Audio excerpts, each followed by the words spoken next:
Hi guys, we're back on the channel with Kolton, burdine, and we're going to read a book today called George and the movie.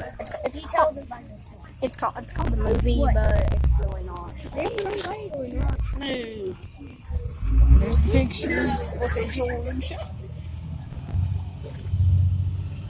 Well, Okay, this is George. George was a good little monkey and always very curious.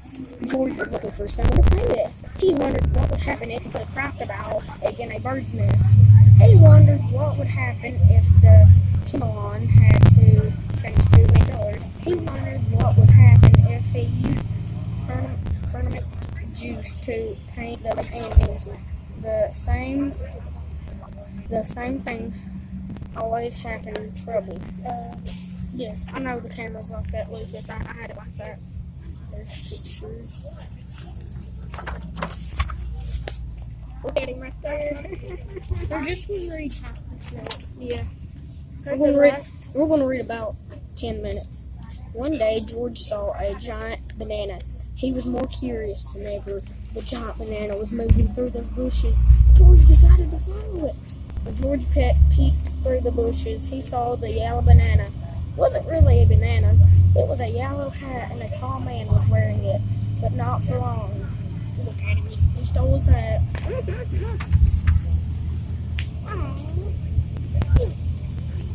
it looks like baby cuiryis. The man with the yellow hat was named Ted. When Ted looked up from his lunch, he saw his hat walking away. "That's it, Mr. Monkey," Ted shouted. He ran after George. George thought it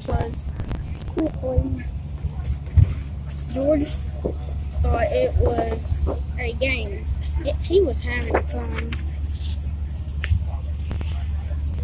Finally, Ted decided to give the hat to George. "It's all yours," Ted said. George couldn't believe it. No one had ever given him a present before. Then Ted walked away. He was leaving the jungle, but George wanted to keep playing. He decided to tag along.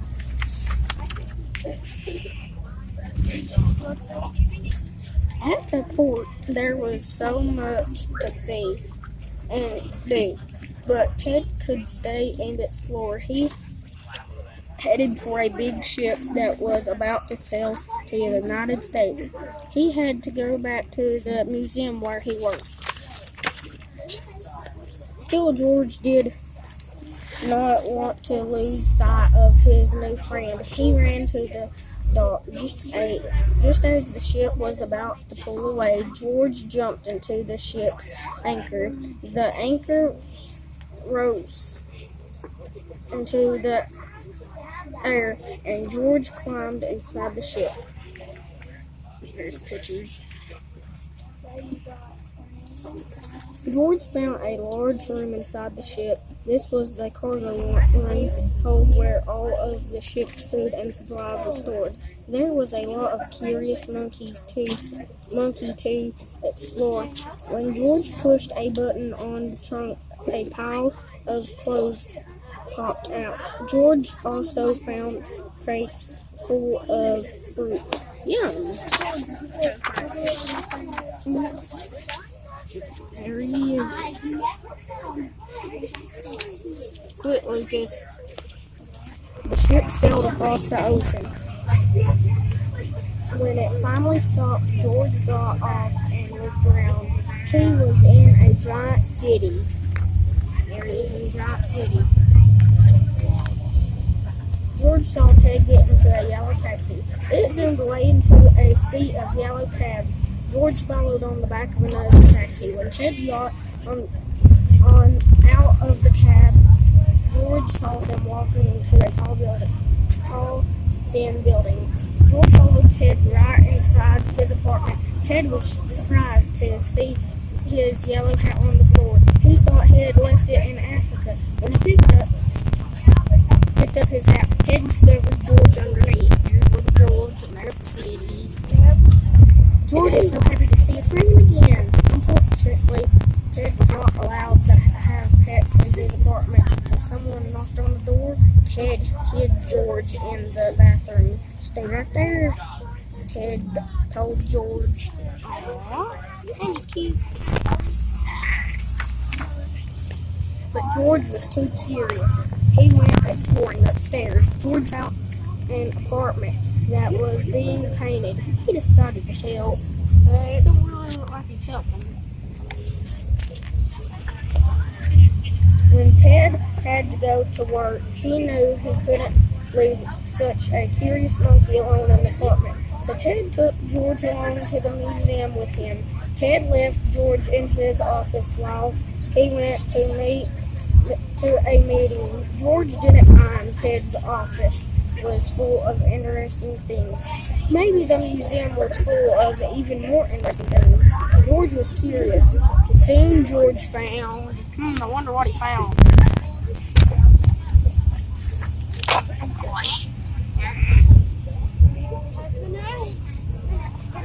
A dinosaur!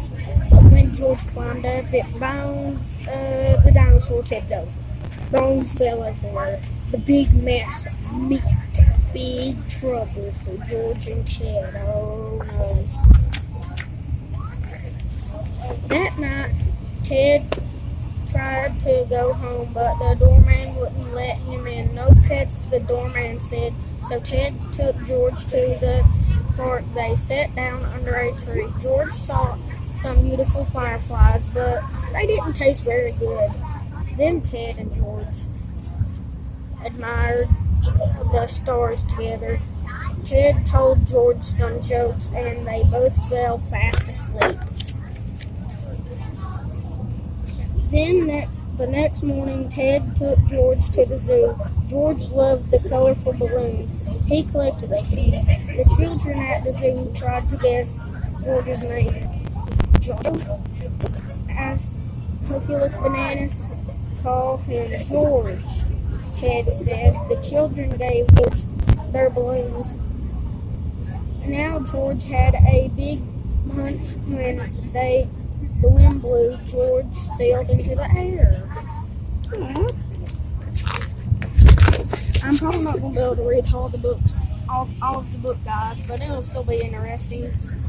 Mister shouted, "One of the kids, your monkey, is floating away." George had never been so high before. "Don't be afraid," Ted called. He saw a balloon man. Ted grabbed a big bunch of balloons from the floating after George. "Wait for me," Ted hollered, and he snatched a kite on his way to help him steer. Finally, Ted caught George. They floated over the city together. What a view.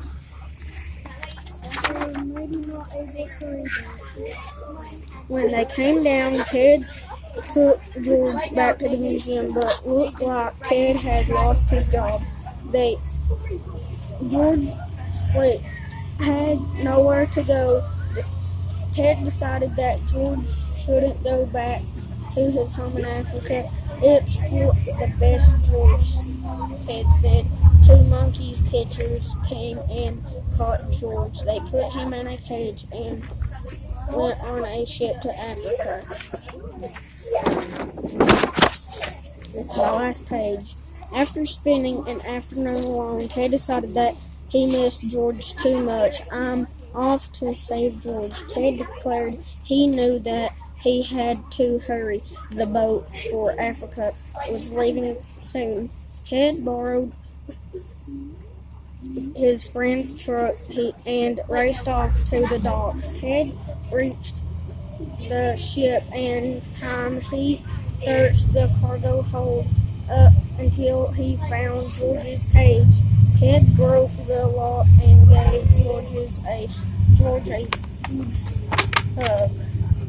There he is. It looks like he's back. George was very happy to see Ted again. There was only the problem. He had Ted still on the ship, and it had started moving. They were on their way already. In Africa, George helped Ted discover an amazing new exhibit for the museum. It would help Ted get his job back. When they came home, everyone was glad to see them.